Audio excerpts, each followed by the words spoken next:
আমরা তো গণতন্ত্রকেই সেরা শাসন ব্যবস্থা বলে জানি, তাই না? কিন্তু কি হবে যদি বলি ইতিহাসের অন্যতম সেরা একজন দার্শনিক সক্রেটিস এই গণতন্ত্রকেই ভয় পেতেন? চলুন আজ জেনে নেওয়া যাক কেন তিনি এমনটা ভাবতেন। তো প্রথমেই একটা প্রশ্ন, গণতন্ত্র কি আসলেই সবসময় সব পরিস্থিতিতে সেরা? এই প্রশ্নটাই ছিল সক্রেটিসের চিন্তার একেবারে কেন্দ্রে। আর সত্যি বলতে এই প্রশ্নটা আজও আমাদের ভাবায়। কিন্তু তার আগে চলুন খুব সংক্ষেপে জেনে নিই কে ছিলেন এই সক্রেটিস। তিনি ছিলেন প্রাচীন গ্রিসের এক কিংবদন্তি দার্শনিক। কোনো বই লিখে যাননি, কিন্তু তার অসাধারণ প্রশ্ন করার পদ্ধতির জন্যই তিনি আজও বিখ্যাত। আর সবচেয়ে মজার ব্যাপার কি জানেন? তিনি সেই গণতান্ত্রিক এথেন্সে বাস করতেন, যে ব্যবস্থাটা তিনি ছিলেন একজন বড় সমালোচক। তাহলে গণতন্ত্র নিয়ে সক্রেটিসের আসল সমস্যাটা ঠিক কোথায় ছিল? কেন তিনি এই সিস্টেমটাকে এত সন্দেহের চোখে দেখতেন? সক্রেটিস তার পয়েন্টটা বোঝানোর জন্য একটা দারুণ উদাহরণ দিয়েছিলেন।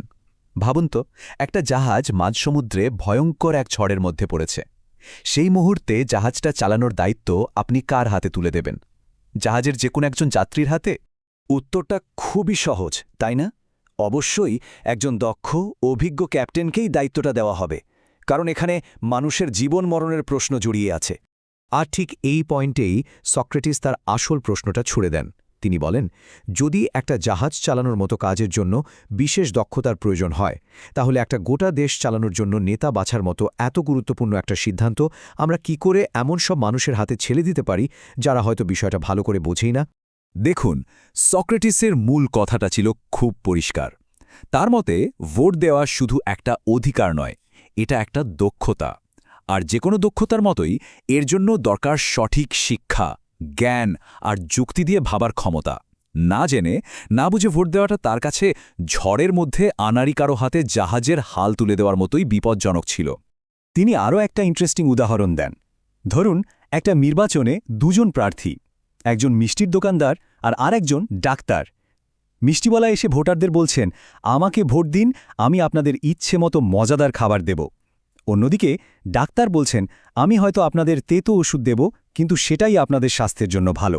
এখন প্রশ্ন হল, সাধারণ মানুষ কাকে ভোট দেবে? খুব সম্ভবত সেই মিষ্টির দোকানদারকেই দেবে, তাই না? কারণ মানুষ কঠিন সত্যের চেয়ে সহজ আর লোভনীয় প্রতিশ্রুতি শুনতেই বেশি ভালোবাসে। আর সক্রেটিসের ভয়টা ছিল ঠিক এখানেই। গণতন্ত্র খুব সহজেই এমন নেতা তৈরি করতে পারে যারা যুক্তির চেয়ে মানুষের আবেগকে ব্যবহার করে ক্ষমতায় আসে। আর সবচেয়ে মর্মান্তিক ব্যাপার হল, সক্রেটিসের নিজের জীবনের শেষ পরিণতি তার এই ভয়ের এক বাস্তব প্রমাণ হয়ে ওঠে। খ্রিস্টপূর্ব ৩৯৯ সালে এথেন্সের যুবকদের বিপথে চালিত করার মতো একটা মিথ্যা অভিযোগে তার বিচার হয়। আর বিচারক কারা ছিল জানেন? ৫০০ জন সাধারণ এথেনীয় নাগরিকের এক জুরি। ভোটের মাধ্যমেই তাকে দোষী সাব্যস্ত করা হয়, আর শাস্তি হিসেবে দেওয়া হয় হেমলক বিষ পানে মৃত্যুদণ্ড। একবার ভেবে দেখুন যে গণতান্ত্রিক ব্যবস্থার দুর্বলতা নিয়ে তিনি সারা জীবন মানুষকে প্রশ্ন করে গেছেন, সেই ব্যবস্থার হাতেই, সাধারণ মানুষের ভোটেই তাকে প্রাণ দিতে হল। কি অদ্ভুত এক ট্র্যাজেডি! কিন্তু এই ২৫০০ বছর আগের ঘটনা আর তার দর্শন আজকের দিনে আমাদের জন্য কতটা প্রাসঙ্গিক? সক্রেটিস যে জিনিসটাকে সবচেয়ে বেশি ভয় পেতেন তার নাম হল ড্যামাগগারি। সোজা কথায় এমন এক ধরনের নেতৃত্ব যা যুক্তির পথে না হেঁটে মানুষের আবেগ, ইচ্ছা আর কুসংস্কারকে কাজে লাগিয়ে জনপ্রিয় হতে চায়। আচ্ছা, আজকের পৃথিবীর দিকে একবার তাকান তো। চারপাশে পপুলিজমের উত্থান, সোশ্যাল মিডিয়ায় ভুয়া খবরের ছড়াছড়ি আর কঠিন সমস্যার সহজ সমাধান খোঁজার প্রবণতা, এগুলো দেখলে কি মনে হয় না যে সক্রেটিসের সেই পুরনো ভয়টা আজও কতটা সত্যি? তাহলে কি সক্রেটিস গণতন্ত্রের পুরোপুরি বিরুদ্ধে ছিলেন? তিনি কি এর কোনো সমাধান বাতলে গেছেন? এখানেই আসল বিষয়টা বোঝা দরকার। সক্রেটিস কোনো অভিজাততন্ত্র বা ধনী লোকের শাসনের পক্ষে ছিলেন না। তিনি ছিলেন জ্ঞানের পক্ষে। তার মূল কথা ছিল, সিদ্ধান্ত নেওয়ার ক্ষমতা যার হাতেই থাকুক না কেন, তাকে জ্ঞানী এবং যুক্তিবাদী হতে হবে। সক্রেটিস আসলে দুই ধরনের গণতন্ত্রের মধ্যে একটা পার্থক্য করতেন। একটা হলো জন্মসূত্রে পাওয়া গণতন্ত্র, যেখানে যোগ্যতা বা জ্ঞান নির্বিশেষে সবাই ভোট দেওয়ার অধিকার পায়, আর অন্যটি হলো বুদ্ধিবৃত্তিক গণতন্ত্র, যেখানে শুধু তারাই ভোট দেওয়ার যোগ্য যারা বিভিন্ন বিষয় নিয়ে গভীরভাবে চিন্তা করেছেন এবং যুক্তি দিয়ে সিদ্ধান্ত নিতে পারেন।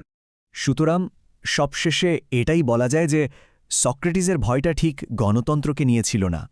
তার আসল ভয়টা ছিল এমন একটা গণতন্ত্র নিয়ে যা নাগরিকদের অজ্ঞতা আর আবেগের উপর দাঁড়িয়ে থাকে। তার বার্তাটা আজও আমাদের জন্য এক বড় সতর্কবার্তা। হয়তো সমস্যাটা গণতন্ত্রে নয়, সমস্যাটা হলো আমরা নাগরিক হিসাবে কতটা দায়িত্বশীল এবং চিন্তাশীল। কারণ একটি সুস্থ গণতন্ত্রের আসল ভিত্তি শুধু ভোটের অধিকার নয়, তার ভিত্তি হল শিক্ষিত এবং যুক্তিবাদী নাগরিক সমাজ।